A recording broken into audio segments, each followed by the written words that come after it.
Happy, blooming, and glowing si Sparkle star Kailin Alcantara na spotted sa launch event ng fashion designer na si Rahul Laurel.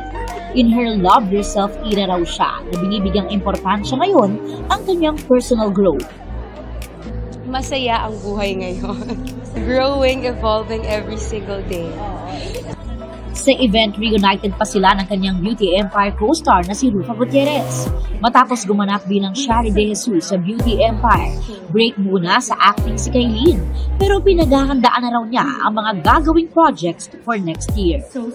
Ngayon, papahinga muna because napakabigat po ng Beauty Empire.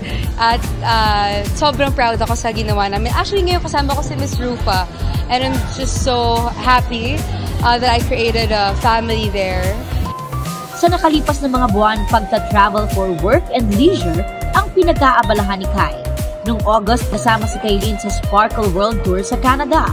Bago yan, pumunta rin siya ng Italy para dumalo sa kasal ng kaibigan. At nag-solo travel din sa New York. Nag-side trip ako sa New York on my own. Yes! Yes, tas ako nag-book ng flight, ako nag-book ng hotel. I felt so independent. I was just alone. I have friends there, but most of the time, mag-isa lang ako, naglalakad-lakad lang ako. I wanted to get to know myself more, independently. Bumalik din daw siya sa kanyang hobbies and fitness routine. Tennis, nagpa-firing din ako, nagmo-motorbike, so ginawa ko po ulit yun ngayon na I have more free time. Lahat daw ng ginagawa niya ay parte ng kanyang self-love journey. Yes, all the time.